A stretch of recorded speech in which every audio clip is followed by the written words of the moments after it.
Well, this is an exciting time in Cleveland. We've got a lot of work to do between now. John and his staff's already been doing a lot of the work, but it's exciting in Cleveland, but we've got a lot of work to do to justify that excitement.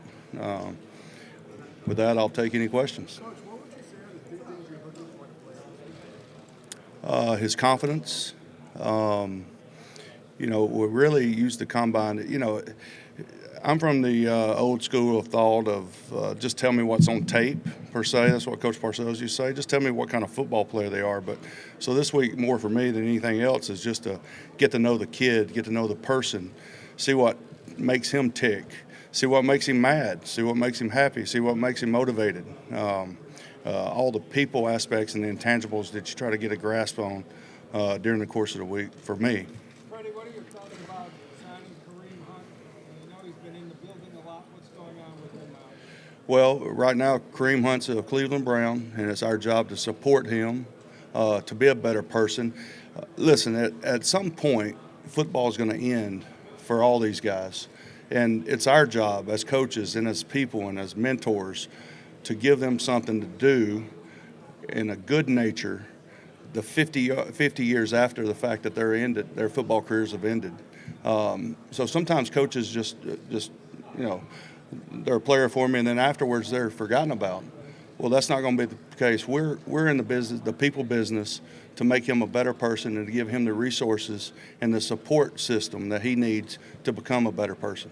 Freddie, is there any concern that, a lot of Kareem's issues happened in Cleveland? Is there any concern putting him back in an environment where he did have some of those incidents in the past? Well, again, I think, we have to have a support system in place, which we do. Kareem has to be willing, has to show remorse, be willing to make a change, and he's shown us that. And it could be in Kansas City, Cleveland, that doesn't matter. And in a lot of ways, it's more important for Kareem to make those advances and to evolve into a better person in his hometown. That's where he's going to do the most good. There's some good can come out of this. We never justify anything that's happened. But there's some good that can come out of this if he keeps evolving and keeps doing the things he's supposed to do to become a better person. And we'll worry about the football stuff later. But right now we're in the Kareem Hunt business of making him a better person. What have your interactions been like with him? How much have you been around him? And do you expect to be there April 1st when you get home? I'm not sure about the suspension thing. That's a league issue they have to talk about. But, I've talked to Kareem on several occasions, and, he's very remorseful about what he's done. Now it's our job to move forward and support him and get him to a place as an individual and as a person to give him the opportunity to, a second chance per se. The second chance is not now. He's got a lot of work to do between now and that time that second chance comes. So we'll see how that goes. But right now we're day to day and just trying to get him to offer him support where he needs to become a better person to get him eventually on the field. When Coach, what if guys, how do you tell if they're being authentic or not? How do you tell them that I don't know. I mean, there's a lot of schooled up answers at the combine. It kind of comes out. I can't really pinpoint one way or another how you tell if a person's authentic. But I think you just have a gut feeling and you go with that. Sometimes you're wrong, sometimes you're right. what type of answers do you notice are the most coached up? Well, the biggest thing is probably if they tell you what they're supposed to do on a play and you don't see it on tape. I mean, then you're wondering who the hell you're talking to, So. Coach, where's the Kareem Hunt thing? What does that say about y'all's confidence in Nick Chubb? Anything? How do you see him? I mean, Nick Chubb's our running back. I don't know about that. We're always looking for good football players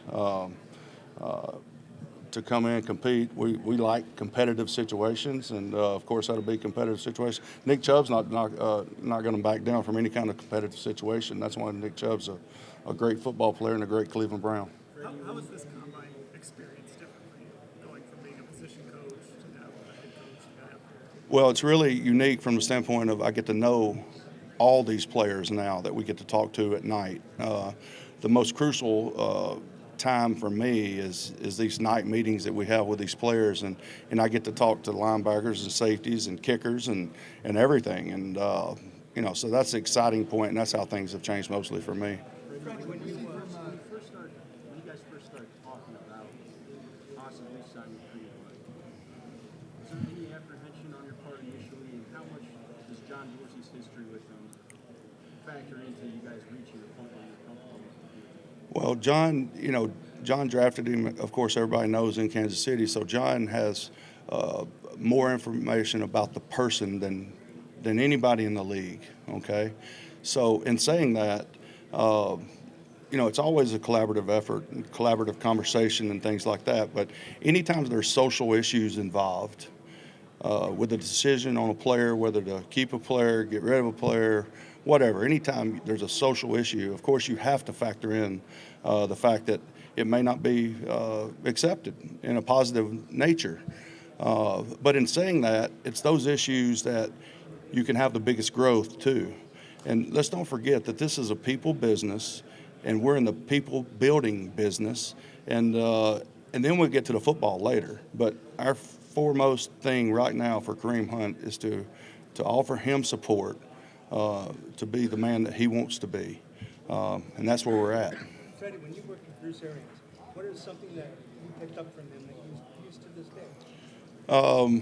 That cocktail thing still works pretty good, but Bruce has a driving desire to continually throw the ball down the field, and I think you need that in this league. You can't just be settled with dinks and dunks and things like that. But that's probably the biggest thing football related, to continue to throw the ball down the field and not let the defense condense on top of you.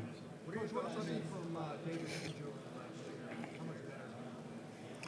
Well, David is a work in progress. He's going to continue to get better on a day in and day out basis, and the main thing we look for is a player that wants to, and David wants to, and I expect him to continue to do that. I think he made strides during the course of the year. He's got to become more consistent. He knows that. He's looking forward to the challenge of doing that, and that's what we're going to get out of David. I don't have any doubt. What are your thoughts on expanding replay? I don't have any thoughts on it. I just want him to get it right. That's all. How important was it to bring back Greg Robinson? And what did he show you in those final 8 games when he kind of disappeared for a while? Yeah, I want to go back to the replay thing one quick. I know Peter's probably going to get pissed off at me for doing this, but I think the key to this thing with the replay deal, I mean, these officials have it tough. The game's faster and stronger and all these things, than it ever has been, and they've got a tough job. And so as a league and as an organization, everybody involved, we need to do everything possible to support them to make better decisions. But when it comes to all that, I'm kind of a traditionalist. So, now what was your question about that? Greg Robinson, how important to get him signed in the second half of last season after he kind of not played it? Yeah, Greg was a big boost for our offensive line. Everybody knows that. But what I like about Greg the most is the type of competitor he is, and he competes on a play-in, play-out basis, and we need players like Greg Robinson to get to where we want to go. Big comfort level having all 5 starters back up. Yeah, anytime you do, but of course, we like adding competition too. To see competition brings out the best in everybody, and if it doesn't bring out the best, you've got a different set of problems. Rashard Perriman's going to be a free agent. Just the priority to bring him back. How confident are you that he can bring him back? Who's that? Rashard. Well, Rashard's a good football player. Rashard had more success with us than he has with anybody else. So, of course, we've got plans for Rashard moving forward, and hopefully we get him back. Is there any chance that Greg Robinson would be considered at right tackle? Greg Robinson's our left tackle as we speak right now. We hadn't been on the field yet, so I don't know. I mean, our staff's been working hard trying to get, our system in place on offense, defense, and special teams, and we haven't even gotten to that. We're nowhere near that yet. What do you see as the upside for Baker Mayfield, and how big of a jump do you need him to take from year 1 to year 2? I don't know. as far as how big of a jump, how to measure that. I just want him to be a better player on April 1st than he was in December 31st or December 30th, and then better player on April 2nd than he was on April 1st, and let it go like that, like a day-to-day type deal, and get better every time he walks on the field. And then we'll see where we're at in September and see where we're at in October and December and so forth. But, Baker's going to do everything he can to be the best player he is, and just like with everybody else. How important is this offseason for him going from year one? It's crucial, but it's going to be just as crucial going from year 2 to year 3. He's in year 3 to year 4, and so on and so forth. You're always evolving. You're never a finished product. That's what people don't understand. Like when some of these quarterbacks retired, when Jim Kelly and Dan Marino retired, I guarantee you there was still something that they felt like they didn't grasp, or they didn't have they wish they were a little better at. So being a quarterback and being a football player is just like being a human. You're always evolving. You're always trying to get better. And if you're not, you're really staying the same as someone else is evolving, and you're going to get passed up, or you're never going to reach your full potential. I don't know what their potential is. They have a lot to say about that. And, we're going to see. We're going to give them the support that they need on a day-in, day-out basis with all positions. And we're going to push them and drive them, and we're going to be the best that we can possibly be, and that will determine how good they are. Do you have any issues at all with him? He's doing a lot of, late show and different things. He's kind of all over the place. Do you have any issues with all the off-season, on-field stuff that he's doing? No, I don't have any problem at all. The one thing I told him when he left the building was I wanted him to get away from football. This time last year, he'd been training already for 2 months. And then we leave here. He continues to train for the draft, and then we get into OTAs, mini camps, training camp. So it was like a 1.5-year process for him almost. So he needed to get away from football, and he certainly has. And, on our team, it's just like I tell our coaches all the time, I want them to have balance in their life, all right?